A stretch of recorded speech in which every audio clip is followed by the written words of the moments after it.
ministre intérieur kàdduy démbam yeeg couvre-feu bi ni dañ koy lawal Ndakaaru ak Kees.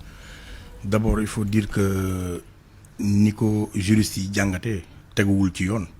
donc moo tax boo xoolee avec le régime de Macky Sall gis nañ lépp luy gymnastique ci mbirum juridiction ay loi ki tappale ki lay yu nguur mës a def ci Sénégal fexe na ba voté loo ko ba defloo ko applique dugal gouverneur yi ci biir mbir mi te juriste yi nee nañ du yoon kon mu nekkaat beneen tappale bu ñu tegaat ci kaw table mais bettuñu parce que aussi tamit soo xoolee ni nguuru Macky Sall doxi man du ma wax sax couvre-feu coup de force lay def forcing lay def essayer noot askan bi xam nga ñëw jàpp lu mel ni Dakar ak Thiès muselé leen comme def leen comme bande de Gaza terewut virus bi di law terewut virus baa ngi ci biir dëkk yi Kaolack am na démb 17 cas ñu ne ñi ngi naan beneen dëkk ak beneen gox ça veut dire que tâtonnement total la ñu gis ci gestion pandémie bi et man j'aimerais bien que Macky me dise ñan ñooy ay experts am parce que dans un pays sérieux quand un président prend une décision comme état d'urgence assorti de couvre-feu nga ne experts yi ñoo la ko conseillé di nga wax quand même experts yi ñan la pour que askan bi am référence ci experts yooyee ñan la ak lan lañ def ak fan lañ toj mais man xaw ma ban expert la parce que expert am na lu ñuy wax voilà mais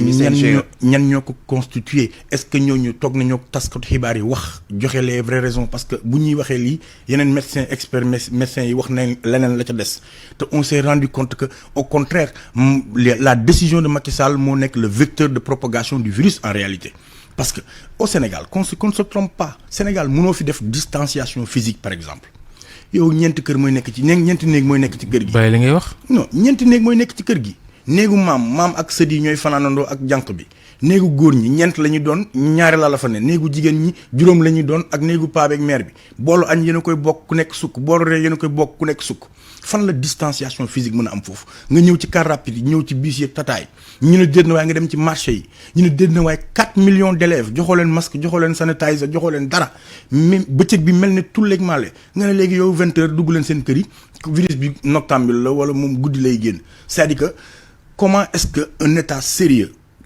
nan la mënee jël des décisions sur la base d'un autre état wala d'une yeneen réalité. mais virus moom boo ko téye waxtu sax. waxuma la couvre-feu guddi lëmm. waaye virus moom boo ko téye waxtu sax téye nit ñi yaa ngi yéexal ak demam yaa ngi ralentir propagation bi. mais les chiffres mën na su la wax ne couvre-feu amul njëriñ. les chiffres ont dit le contraire. def na couvre-feu 12 jours terewul affaire baa ngi law kon ça veut dire que ñoom experts yi ay cuuna lañ. décision bi amul sa raison d'être économiquement mi ngi assassiner le pays un couvre-feu mënul. mais bu dul couvre-feu lan mooy solution bi lan nga gisoon ne moom lañ fa doon teg la solution comme que yow nee nga àndoo ci couvre-feu bi lan mooy. la solution c'est de laisser les Sénégalais ñu vaquer à leurs occupations tout en les responsabilisant. premièrement soo tëjee boîte tëj bar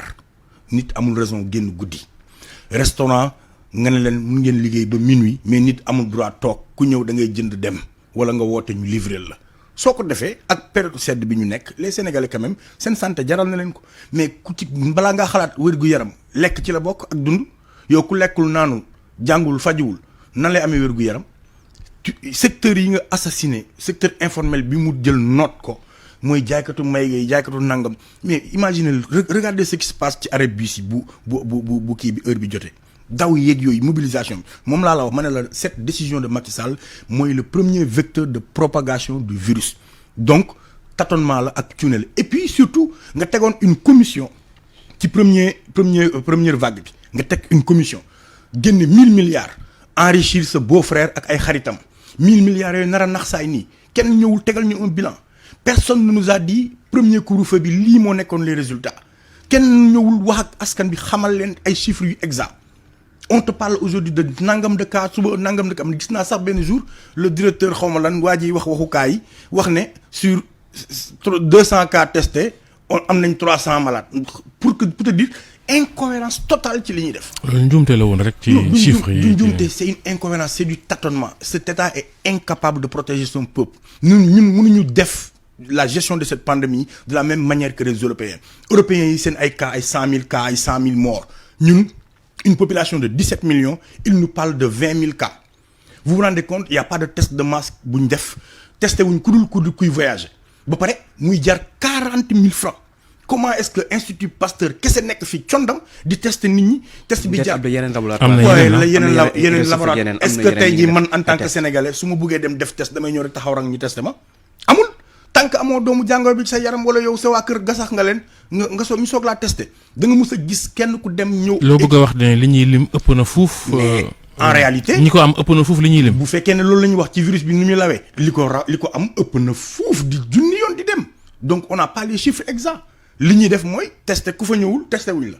fan lañ defee test de masse. c'est que état bi moo sérieux wul ils ne nous prennent pas au sérieux et puis nañ bàyyi seen tâtonnement bi dindi seen couvre-feu seen yëfu caaxaan yi lii fajul dara. mais nag yéen Y'en a marre bu ngeen di sànni xeer ba jamono toll fii jàngoro ji di